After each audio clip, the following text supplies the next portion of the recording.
ribu lebih pasukan Romawi saat itu, dan Masya Allah menang.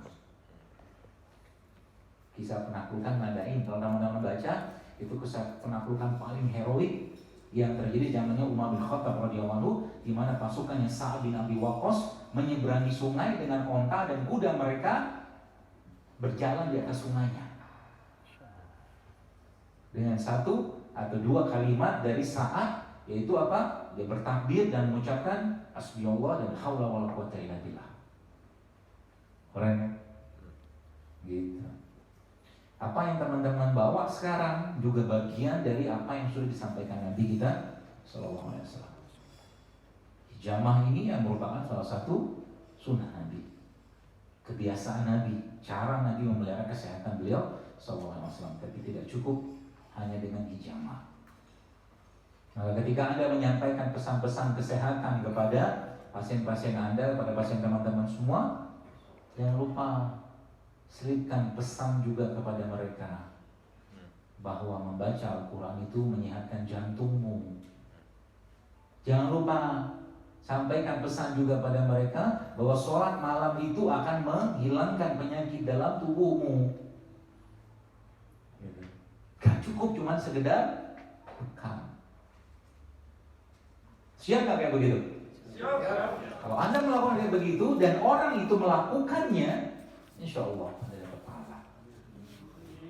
Kalau cuma sekedar nanti berobat lagi tanggal sekian, ya, bulan sekian, di waktu berbekam gitu kan, pakai herbal ini herbal sekalian, oke, udah biasa banget.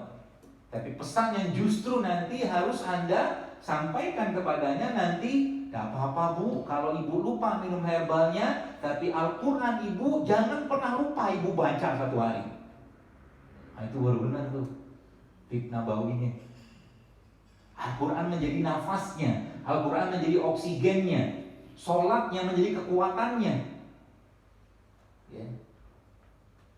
Kalau udah kayak begitu, nanti ya pasien-pasien Anda akan jauh lebih gampang sembuhnya. Sehingga nanti yang dia pilih adalah bukan cuma sekedar makan minum herbal begitu, tapi yang dia pilih adalah saya pengen lebih sehat dengan lebih memperbanyak lagi sholat-sholat sunnah. Kan keren? Mana sering saya sampaikan bahwa semua syariat dalam agama kita ini menyehatkan, tapi kita tidak melakukannya untuk sehat. Kita melakukannya karena ketaatan dan kewajiban kita kepada Allah. Pesan inilah yang harus masuk dalam kalimat-kalimat teman-teman semua. Ya, kemarin saya dapat email ya, dari seorang saya nggak kenal ya, banyak banget email masuk itu kan, konsul ini konsul itu, macam-macam konsul. Terakhir itu email itu kan berarti dia udah pakai narkoba 10 tahun. Ya udahlah, kita mainkan jurus-jurus nih. Sholat taubat, sholat malam, banyakin puasa, banyakin baca Quran.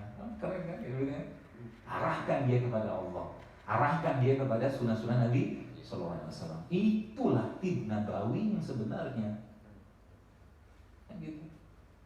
Ibnu Katsir rahimahullah mengatakan bahwa wa kulu washrabu wa la tusrifu.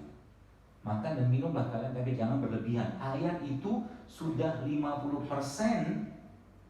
ilmu kedokteran ada pada ayat tadi. Yang kita tahu sekarang banyak penyakit gara-gara orang kebanyakan makan. Ya. Kebanyakan makan akhirnya ya muncullah penyakit-penyakit yang dulu nggak ada. Udah yang dimakan nggak benar, yang dimakan nggak sehat, berlebihan pula. Gitu. Maka mari kita selamatkan umat ini teman-teman sekalian. Kemarin saya diundang oleh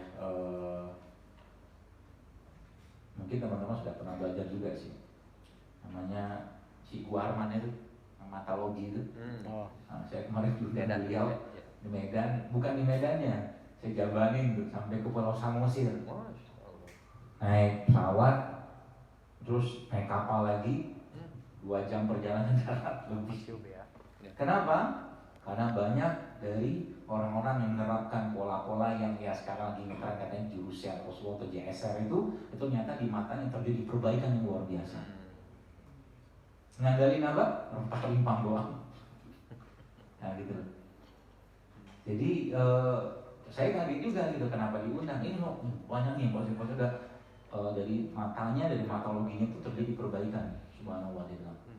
Yang lebih lucu lagi itu, bukan lucu sih, seru juga ya.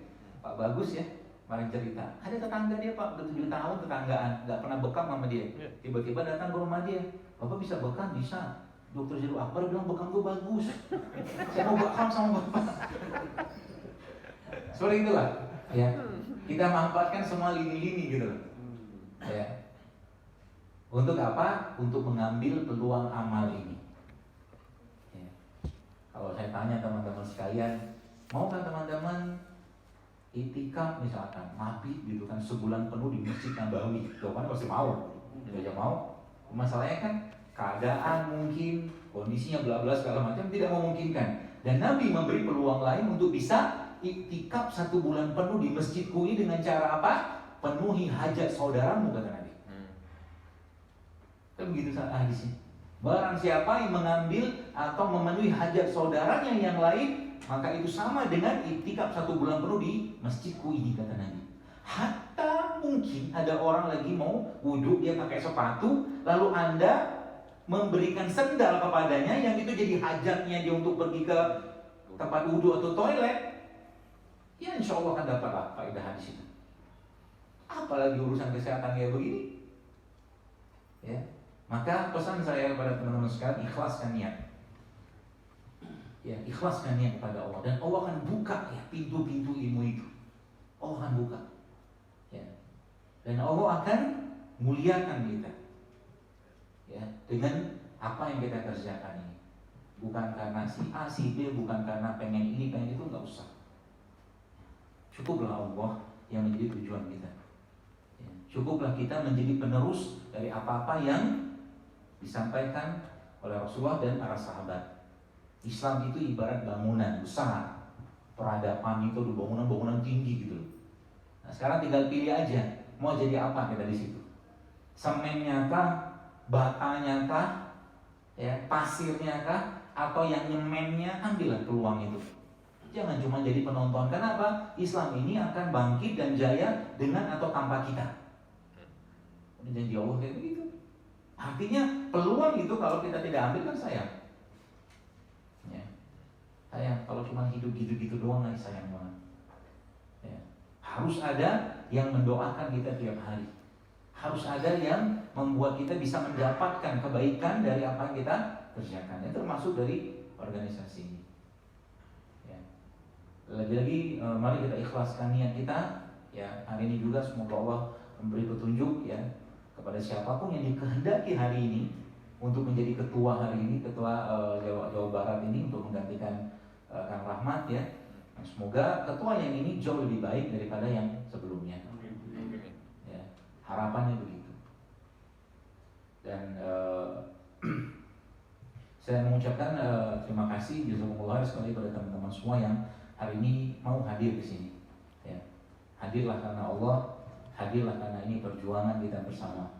Ya, bukan karena siapapun di depan, bukan karena siapapun ke seterusnya. Ya.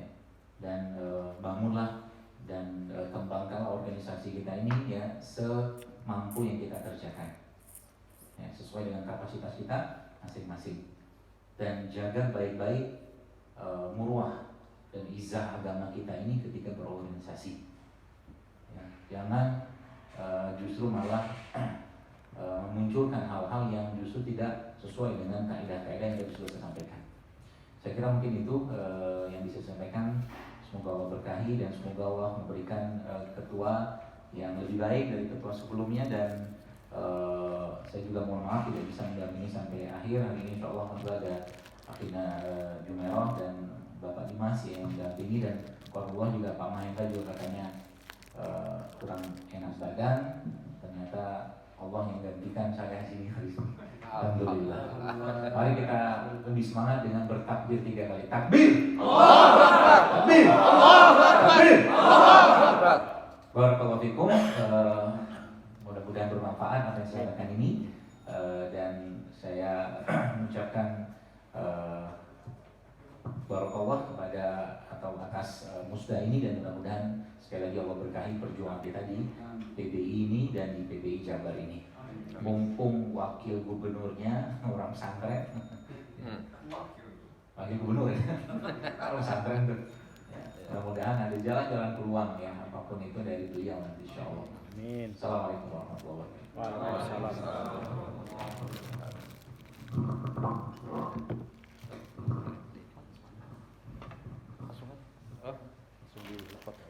Ada penanganan lakat.